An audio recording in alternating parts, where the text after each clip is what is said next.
എന്താണ് നിങ്ങളുടെ വീടിൻ്റെ വാസ്തു? അതാണ് നിങ്ങളുടെ ജീവിതം. അതാണ് ഇന്നത്തെ നമ്മുടെ ടോപ്പിക്ക്. അതെന്താണ് അങ്ങനെ ഒരു ടോപ്പിക്ക് വന്നതെന്ന് ചോദിച്ചു കഴിഞ്ഞാൽ, നിങ്ങളുടെ വീടിൻ്റെ ഓരോ ദിക്കുകളും നിങ്ങളുടെ ഓരോ സൗഭാഗ്യങ്ങളാണ്. അപ്പം നിങ്ങളുടെ വീട് കണ്ടിട്ട്, ഇപ്പം നിങ്ങൾ ലോകത്തിൽ എവിടെയുള്ള വ്യക്തി ആയിക്കോട്ടെ, നിങ്ങൾ എന്നെ കൺസൾട്ടിങ്ങിന് വിളിക്കുകയാണ്. വിളിച്ചിട്ട് പറഞ്ഞു, സാറേ നമ്മുടെ വീടൊന്ന് വന്ന് നോക്കണം, നമ്മൾ കഴിഞ്ഞൊരു 5 വർഷമായിട്ട് ഇവിടെ താമസിക്കുകയാണ്, സാറ് വന്നൊന്ന് കൺസൾട്ട് ചെയ്യണം, സാറിൻ്റെ പ്രോഗ്രാമൊക്കെ നമ്മൾ യൂട്യൂബിൽ കാണുന്നുണ്ടെന്ന് പറയുന്നു. ഞാൻ വരാം, നിങ്ങളുടെ വീട് എവിടെയാണ്? അത് ഇന്ന സ്ഥലത്താണ്, നിങ്ങൾ അതിൻ്റെ കാറിൻ്റെ ലൊക്കേഷൻ എനിക്കൊന്ന് അയക്കൂ, ഞാൻ വരാം. ഞാൻ ആ ഡേറ്റ് പറഞ്ഞ് നിങ്ങളുടെ വീട്ടിൽ വന്നു. നിങ്ങളുടെ വീടിൻ്റെ യാതൊരുവിധ കാര്യങ്ങളും എന്നോട് പറയുന്നില്ല, പക്ഷേ നിങ്ങളുടെ പ്രശ്നങ്ങൾ എന്താണെന്ന് എനിക്ക് നിങ്ങളോട് പറയാൻ സാധിക്കും. അത് എന്തുകൊണ്ടെന്ന് വെച്ച് കഴിഞ്ഞാൽ, നിങ്ങളുടെ വീടിൻ്റെ ആ വാസ്തുപ്രകാരം എന്തൊക്കെ തെറ്റുകളുണ്ടോ അതെല്ലാം നിങ്ങളുടെ ജീവിതത്തിൽ നിങ്ങളിപ്പോൾ അനുഭവിച്ചു കൊണ്ടിരിക്കുകയായിരിക്കും. അത് വളരെ കൃത്യമായിരിക്കും. അത് ഒരു വീടിൻ്റെ പ്ലാനിലൂടെ ഇന്ന് ഞാൻ നിങ്ങൾക്ക് അത് മനസ്സിലാക്കി തരാം.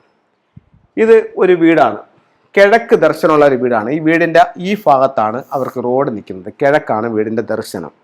ഇതിൽ നിങ്ങൾ മറ്റു കാര്യങ്ങളൊന്നും നോക്കണ്ട. വാസ്തുപ്രകാരം എഴുതുകയാണെങ്കിൽ ഇവിടെ നോർത്താണ് എഴുതേണ്ടത്, ഫംഗ്ഷൻ പ്രകാരം എഴുതുകയാണെങ്കിൽ ഇവിടെ സൗത്താണ് എഴുതേണ്ടത്, അങ്ങനെയുള്ള ഒന്നും നോക്കണ്ട. ഈ ദിക്കുകളെ ബേസ് ചെയ്തിട്ട് ഇത്തരം ഒരു പ്ലാൻ ആണെന്ന് മാത്രം നിങ്ങൾ മനസ്സിലാക്കുക. അല്ലാതെ എനിക്ക് ഇത് കറക്റ്റ് മെഷർമെൻറ്റ് ചെയ്യാൻ അറിയാഞ്ഞിട്ടല്ല. സാധാരണ വാസ്തുവിൽ ഇതിനെ നോർത്തായിട്ടും ഫംഗ്ഷനിൽ ഇതിനെ സൗത്തായിട്ടുമാണ് എഴുതുന്നത്. ഞാൻ ഇതിന് ഇവിടെ വെസ്റ്റായിട്ടാണ് എഴുതി കാണിച്ചിരിക്കുന്നത്. ദിക്കുകൾ നോക്കിയാൽ മതി, യാതൊരു കൺഫ്യൂഷനും വേണ്ട. കാരണം ദിക്കുകളെല്ലാം അതാത് എങ്ങനെ വന്നാലും, ഇപ്പം നിങ്ങൾക്ക് ഇതിനെ ഇതിനെ നോർത്ത് ആക്കിയാണെന്നുണ്ടെങ്കിൽ ഇതിന് ഞാൻ തിരിച്ചാൽ പോരെ, പ്ലാൻ തിരിച്ചാൽ പോരെ, അങ്ങനെ നോർത്ത് ആവുമല്ലേ. സൗത്ത് ആക്കണമെങ്കിൽ ഇതിന് പ്ലാൻ ഇങ്ങനെ റൊട്ടേറ്റ് ചെയ്താൽ മതിയല്ലോ. എന്തായാലും ദിക്കുകളിലൊന്നും വ്യത്യാസമില്ല, എല്ലാ ദിക്കുകളും അതുപോലെ എഴുതിയിട്ടുണ്ട്. അപ്പോൾ ഈ ഒരു വീട് ഞാൻ ചെന്ന് ഞാൻ നോക്കിയിട്ട് പറയുന്നു, ഈ വീട് ഒരു അഭിവൃദ്ധി ഇല്ലാത്ത വീടാണ്. ഈ വീടിനെ സംബന്ധിച്ചിടത്തോളം ഭാര്യയും ഭർത്താവും തങ്ങളിൽ അഭിപ്രായ വ്യത്യാസങ്ങളുണ്ട്. ഇവിടെ വിവാഹ സംബന്ധമായിട്ടുള്ള തടസ്സങ്ങളുണ്ട്. ഗൃഹനാഥൻ ക്ഷയിച്ചുകൊണ്ടിരിക്കുന്നൊരവസ്ഥയാണ്. സാമ്പത്തിക പ്രശ്നമുണ്ട്. കുട്ടികളുടെ വിദ്യാഭ്യാസം നേരെ ചൊവ്വേ മുന്നോട്ട് പോകില്ല. മിനിമം ഇത്രയും കാര്യങ്ങളെങ്കിലും എനിക്ക് ഈ വീടിനെ സംബന്ധിച്ച് അവരോട് പറയാനായിട്ട് സാധിക്കും. എന്തുകൊണ്ടെന്നാൽ ഈ വീട് നമ്മളുടെ ആദ്യ നിയമം എന്ന് പറയുന്നത്, ഒന്നുകിൽ ഇത് സ്ക്വയർ ആയിരിക്കണം അല്ലെങ്കിൽ റെക്റ്റാങ്കിൾ ആയിരിക്കണം എന്നാണ്. സ്ക്വയർ ആവണമെങ്കിൽ എന്ത് വേണമായിരുന്നു? ഇത് ഇങ്ങനെ വരണമായിരുന്നു. ഇവിടെയോ ഇത് ഇങ്ങനെ വരണമായിരുന്നു. ഇവിടെയോ ഇത് ഇങ്ങനെ വരണമായിരുന്നു. അപ്പോൾ ഇവിടെ എന്ത് സംഭവിച്ചു? സൗത്ത് വെസ്റ്റ് ഭാഗം മിസ്സിംഗ് ആയി. ഇവിടെയോ നോർത്ത് വെസ്റ്റ് ഭാഗം മിസ്സിംഗ് ആയി. ഇവിടെയോ നോർത്ത് ഈസ്റ്റ് ഭാഗം മിസ്സിംഗ് ആയി. അപ്പം 3 ദിക്കുകളുടെ സൗഭാഗ്യം ഈ വീടിനെ സംബന്ധിച്ചിടത്തോളം നഷ്ടപ്പെട്ടു. 4മതൊരു ദിക്ക് എവിടെയാണ്? സൗത്ത് ഈസ്റ്റ് ആണ്. ഇവിടെ നമുക്കൊരു ദോഷം വന്നു. എന്ത് വന്നു? അവിടെ ഒരു ടോയ്ലറ്റ് വന്നു. അപ്പം ഈ വീടിനെ സംബന്ധിച്ചിടത്തോളം ഈ വീടിൻ്റെ 3 മൂലകൾ മിസ്സിംഗ് ആയി. 4മതൊരു മൂലയായ തെക്ക് കിഴക്ക് ഭാഗത്ത് ടോയ്ലറ്റും വന്നു. അപ്പോൾ ഈ വീട്ടിൻ്റെ ഓരോ ദിക്കുകളെ വെച്ച് നോക്കുമ്പോൾ പലതരത്തിലുള്ള ബുദ്ധിമുട്ടുകൾ വന്നു. വിദ്യാഭ്യാസത്തിൻ്റെ ദിക്ക് മിസ്സിങ്, ഗൃഹനാഥൻ്റെ ദിക്ക് മിസ്സിങ്, ഗൃഹനാഥയുടെ ദിക്ക് മിസ്സിങ്, സമ്പത്തിൻ്റെ ദിക്കിൽ ടോയ്ലറ്റും വന്നു. അപ്പോൾ ഇത്രയും പ്രോബ്ലങ്ങൾ നമുക്കിവിടെ പറയാനായിട്ട് സാധിക്കും. അപ്പം ഈ ഇത്രയും പ്രശ്നങ്ങൾ ഈ വീട്ടിൽ അവർ ഉറപ്പായിട്ടും അനുഭവിച്ചുകൊണ്ടിരിക്കുകയായിരിക്കും. ഇനി ഇതിന് അഡ്വാൻസ് ആയിട്ട് മറ്റൊരു തിയറിയിലേക്ക് പോകാം. ഇവിടെ എനിക്ക് നിങ്ങളോട് ഷെയർ ചെയ്യാനുള്ളൊരു കാര്യം എന്ന് പറഞ്ഞു കഴിഞ്ഞാൽ, പല ആൾക്കാരും വർഷങ്ങളായിട്ട് നമ്മളുടെ പ്രോഗ്രാം കണ്ടിട്ട് സ്വയം ഡോക്ടർ ആവുന്നുണ്ട്.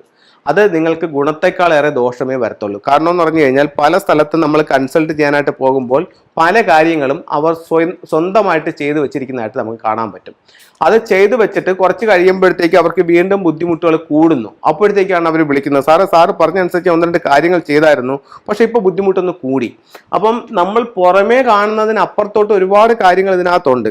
കാരണം എന്ന് പറഞ്ഞു കഴിഞ്ഞാൽ അതിൽ ഒരുപാട് കണക്കുകളുണ്ട്. അപ്പോൾ അത് അനുസരിച്ചും കൂടെ നമ്മൾ ഇതിനെ ഫോളോ ചെയ്യണം. അല്ലാതെ പുറമേ ഈ 4 മൂലകൾ കറക്റ്റ് ചെയ്തുകൊണ്ട് നിങ്ങളുടെ പ്രോബ്ലം ക്ലിയർ ആകുമെന്ന് ഞാൻ പറയുന്നില്ല.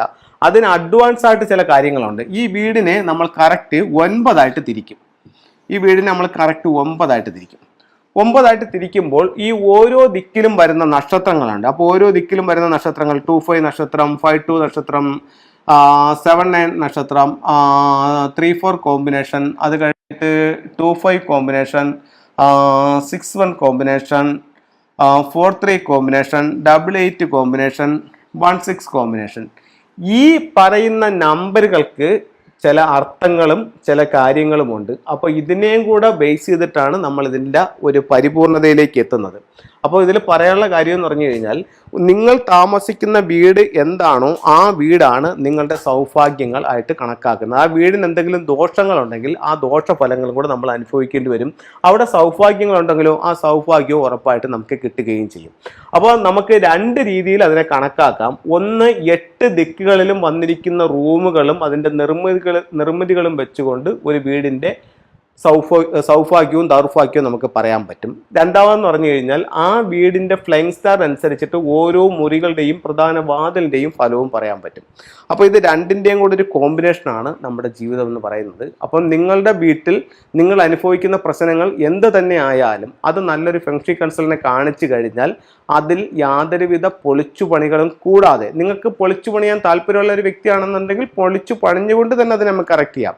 അതല്ല, നിങ്ങൾക്ക് പൊളിച്ചു പണിയാനുള്ള സാമ്പത്തികം ഇല്ലാത്തൊരു വ്യക്തിയാണ് അല്ലെങ്കിൽ അതിന് താല്പര്യമില്ലാത്തൊരു വ്യക്തിയാണെങ്കിൽ അതിനങ്ങനെ നിലനിർത്തിക്കൊണ്ട് തന്നെ നമുക്കതിനെ കറക്റ്റ് ചെയ്യാനായിട്ട് സാധിക്കും. ഉറപ്പായിട്ടും നമ്മുടെ ലൈഫിൽ ചേഞ്ച് ഉണ്ടാവും, നമുക്ക് അതിൻ്റെതായിട്ടുള്ള മാറ്റങ്ങളുണ്ടാവും. അപ്പോൾ ഇത്തരത്തിലുള്ളൊരു സയൻസ് ഉണ്ടെന്നും ഇതിൽ ഒരുപാട് കാര്യങ്ങളുണ്ടെന്നും നിങ്ങളുമായിട്ട് ഷെയർ ചെയ്തു തന്നതാണ്. ഇനി ഫെങ്ഷുയിലെ ചില ടൂളുകൾ നമുക്ക് പരിചയപ്പെടുത്താം. ഒരു വീട്ടിൽ സാമ്പത്തികമായിട്ട് അഭിവൃദ്ധിപ്പെടുത്താൻ സിംബോളിക്കായിട്ട് വെക്കുന്ന ഒരു ടൂൾ എന്ന് പറയുന്നത് ഈ 88 എന്ന് പറയുന്ന ഒരു സിമ്പിളാണ്. ഇത് നമുക്ക് സാമ്പത്തികമായിട്ട് നേട്ടങ്ങൾ ഉണ്ടാക്കും. ശ്രീഹരിനമ്പൂരുടെ സൗത്ത് ഈസ്റ്റ് ഭാഗത്താണ് ഇത് വെക്കുന്നത്. അത് കഴിഞ്ഞിട്ട് നമുക്ക് അവിടെ വെക്കാവുന്ന മറ്റൊരു ടൂൾ എന്ന് പറയുന്നത്, ലിവിങ് റൂമിൻ്റെ സൗത്ത് വെസ്റ്റിൽ വെക്കാവുന്ന മറ്റൊരു ടൂൾ എന്ന് പറയുന്നത് ഈ പറയുന്ന മിസ്റ്റിക് നോട്ടിൻ്റെ സിമ്പിളാണ്. ഇതുപോലെ ഒരു മിസ്റ്റിക് നോട്ട് സിമ്പിൾ നമുക്ക് നമ്മളുടെ ലിവിങ് റൂമിൻ്റെ സൗത്ത് വെസ്റ്റ് ഭാഗത്ത് വയ്ക്കാം.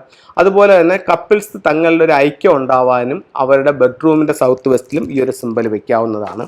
അതുപോലെ മെയിൻ ഡോറിൽ നിന്നും വീട്ടിൻ്റെ ഉള്ളിലേക്ക് നോക്കി ഇത്തരത്തിലുള്ള ഒരു വെൽത്ത് ഷിപ്പ് നമുക്ക് വെക്കാവുന്നതാണ്. സമ്പത്ത് നമ്മളിലേക്ക് കൊണ്ടുതരുന്ന ഒരു വെൽത്ത് ഷിപ്പാണ്. അതുപോലെ വീട്ടിലെപ്പോഴും ഒരു ഹാർമണി, ഒരു സന്തോഷം നിലനിൽക്കാനായിട്ട് നമുക്ക് ഇത്തരത്തിലുള്ള ഒരു ഡബിൾ ഹാപ്പിനെസ്സിൻ്റെ സിമ്പിൾസും വെക്കാവുന്നതാണ്. അതുപോലെ വീട്ടിലേക്ക് വരുന്ന നെഗറ്റീവ് ഊർജ്ജത്തിൽ നിന്നും വീടിനെ സംരക്ഷിക്കാൻ വേണ്ടിയിട്ട് ഇത്തരത്തിലുള്ള ഒരു ബാക്വ മിറർ പ്രധാന ഡോറിൻ്റെ മുകളിൽ നമുക്ക് സ്ഥാപിക്കാവുന്നതാണ്. അപ്പോൾ ഇത്തരത്തിൽ നമ്മുടെ ആവശ്യങ്ങൾ എന്താണോ അതിനനുസരിച്ചിട്ട് നമ്മുടെ ബിസിനസ്സിലായാലും ശരി തന്നെ, നമ്മുടെ ജീവിതത്തിലേക്കായാലും ശരി തന്നെ ഒത്തിരി സിംബോളിക് ആയിട്ടുള്ള ഫെങ്ഷുയി ടൂൾസ് ഉണ്ട്. അപ്പോൾ അത്തരത്തിലുള്ള ടൂൾസുകൾ വയ്ക്കുമ്പോൾ അതിനെതിരായിട്ടുള്ള റിസൾട്ടുകൾ നമ്മുടെ ലൈഫിൽ ഉണ്ടാവുന്നതാണ്. എല്ലാവർക്കും എല്ലാ സൗഭാഗ്യങ്ങളും ഉണ്ടാകട്ടെ എന്ന് പ്രാർത്ഥിച്ചുകൊണ്ട് നിർത്തുന്നു. നന്ദി, നമസ്കാരം.